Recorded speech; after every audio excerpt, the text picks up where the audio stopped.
साथियों, सबसे पहले तो 27,000 पंचायत सहायक विद्यार्थी मित्रों के संघर्ष को सलाम, जिन्होंने 3 तारीख के कार्यक्रम से सरकार को एक ऐसा संदेश दिया कि राज्य सरकार का कल शाम से बुलावा आया और मुख्य सचिव महोदय निरंजन आर्य साहब के आवास पर आधा घंटे आज बैठक हुई सुबह। और निरंजन आर्य साहब ने कहा मुख्य सचिव महोदय ने कि आप बेशक कूच करिए दौसा से, लेकिन कूच करने से जो हल निकलेगा वो हल यहाँ वार्ता में जो टेबल पर ही निकलेगा। आपके कूच करने से कुछ होना जाना नहीं है। आपको मैं साफ बता रहा हूँ कि नियमितीकरण का जो आपका मामला है, पहले हमारी नियमितीकरण के मुद्दे पर बात हुई। नियमितीकरण का जो मामला है उसमें आपकी संविदा कमेटी की सब कमेटी बनी हुई है, उसका अंतिम निर्णय आना बाकी है। कुछ हमारी 2-2, 3-3 घंटे चर्चाएं हुई हैं किस संविदा कर्मचारी को कहाँ सेट करना है और किसकी कितनी सैलरी बढ़ानी है। तो उन्होंने कहा कि आप पहले तो अपने कार्यक्रम को, कल के कार्यक्रम को निरस्त करें। और मैं नहीं कहता कि भविष्य में आप कुछ नहीं करें, आप कुछ करें, विधानसभा घेराव करें, कुछ नहीं करें, लेकिन आपको धैर्य रखना पड़ेगा। और आपकी इस योजना में 100-200 करोड़ रुपए हम डालकर आपके जो मानदेय वृद्धि का सम्मानजनक जो मानदेय है, हम भी जानते हैं 6,000 रुपये में आपका परिवार नहीं पलता, तो सम्मानजनक मानदेय हम आपको दिलवाने की पूरी कोशिश इस बजट में करेंगे। तो इसके लिए सबसे पहले उन्होंने आज संडे के दिन भी सुबह वार्ता की आधा घंटे, उसके बाद हमने कहा कि साहब हम तो सिर्फ 3-4 लोग ही है, हमारे कई जिलाध्यक्ष और प्रदेश पदाधिकारी के सामने अगर आप ये बात कहें। उन्होंने कहा कि सचिवालय में आप जाइए, मैं फोन करता हूँ और मुख्यमंत्री महोदय के CM OSD2 श्रीमान जुगल किशोर जी के पास में वार्ता के लिए भेजा और जुगल किशोर जी ने हमको एक एक बिंदु को आधा घंटे तक समझाया कि कैसे आपके मानदेय वृद्धि हो सकती है, कैसे आपका नियमितीकरण हो सकता है, कैसे एक विभाग हो सकता है। सभी बिंदुओं पर बारीकी से चर्चा हुई है। उसके बाद में वहाँ से वार्ता होने के बाद में फिर चीफ सेक्रेटरी साहब के आवास पर फिर वार्ता हुई।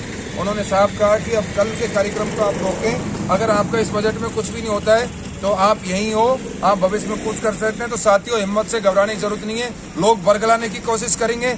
CS साहब ने कहा अगर आप इस बजट में मूवमेंट करते हो, ऐसा कुछ करते हो, सरकार है, सरकार किसी से झुकती नहीं है, आप मिठास में सब कुछ ले सकते हो हमारे से, CM साहब से मिठास में कुछ ले सकते हो। अगर आंदोलन से, अगर हिंसा से, इन चीज़ों से अगर किसी समस्या का समाधान हो सकता है तो आप बेशक कीजिए, फिर आप CM साहब से लेना और CM साहब के पास घूमते रहना 2-3 साल तक। उन्होंने साहब कहा कि आप कल के कार्यक्रम को निरस्त करें, पूरे बजट सत्र में घर बैठे रहें, आपको जो मिलने वाला इस बजट सत्र में बहुत बड़ा फैसला आपकी सरकार आपके प्रति लेने जा रही है। आप अकेले नहीं हो, बहुत सारे संविदा कर्मचारी हैं, सभी के हित के बारे में सोचा जा रहा है। अगर आपने किसी भी व्यक्ति के बरगलाने से इस पूरे बजट सत्र में मूवमेंट किया, क्योंकि 3 तारीख की एक डिस्ट्रिक्ट की कटिंग अखबारों की हमने CS साहब के टेबल पर रखी, जुगल किशोर जी के टेबल पर रखी और आज शाम तक CM साहब के पास पहुंच जाएंगी। आप सोच सकते हो, रविवार के दिन डेलीगेशन को वार्ता के लिए राज्य सरकार बुलवा रही है, रविवार के दिन सचिवालय बंद रहता है, सचिवालय में वार्ता हो रही है, CS साहब के घर पर कोई मुलाकात नहीं होती, रविवार को CS साहब के घर पर मुलाकात हो रही है।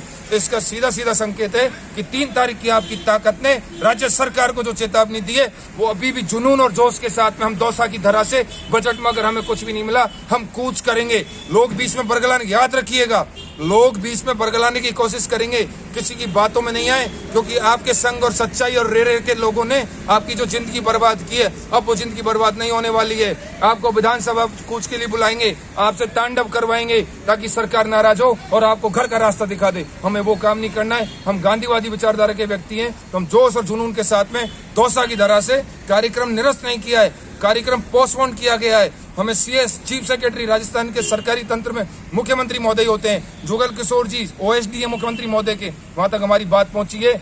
आप एक चीज का अंदाजा लगा सकते हैं, बहुत बड़ा आंदोलन करने के बाद भी CS साहब के साथ में वार्ता नहीं होती है, किसी अन्य सेक्रेटरी CSO के साथ वार्ता करके हमारा डेलीगेशन वापस चला जाता है। आज हम प्रदेश सरकार के बड़े अधिकारियों से मिले हैं, बहुत कुछ आएगा बजट में, बरगलाएं नहीं, याद रखिएगा।